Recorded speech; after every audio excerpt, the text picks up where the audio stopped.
just laying out a floor plan to build a new floor.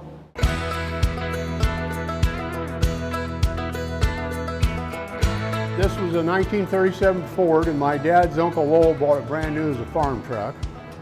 And that was the first truck my dad drove at 10 years old. And then it was sold 4 or 5 times in Tippecanoe County. My brother buys it. My dad sees it and says, well, Uncle Lowell had one just like that. They chased the title, and that's the same truck.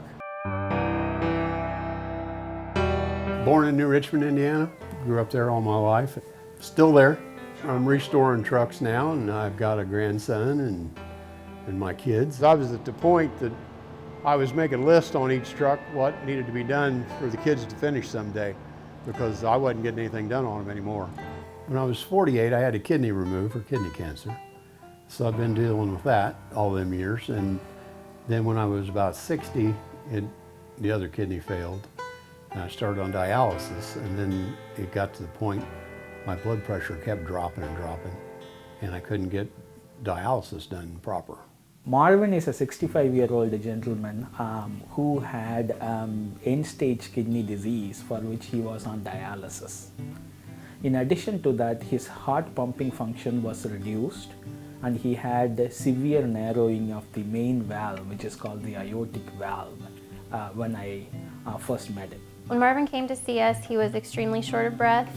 He didn't have any energy to play with his grandkids, and so when we discovered that he had severe aortic stenosis, we started him on the workup and the testing for the TAVR procedure. The treatment that we were planning was to do a catheter-based intervention where we will go through the groin and we put in a new valve in place of the old valve, and the new valve will take over the function of the old valve.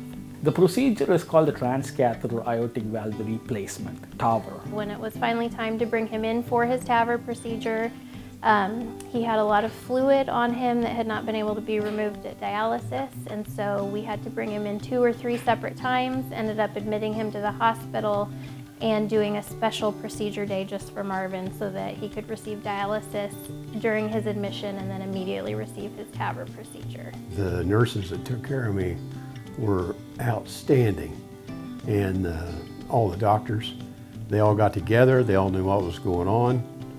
It was quite a group effort. I could not walk in here. I come in a wheelchair.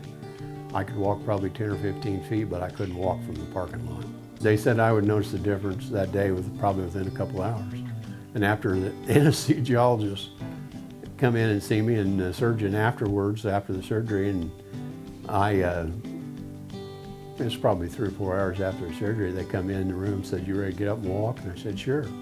So I got up and walked a little bit, and they just wanted me to walk to the door. Well, I headed down the hallway. I walked down the hallway 25 feet probably and back. Patients like Marvin that have the good attitude and power through and have a good outcome, they're a joy to work with.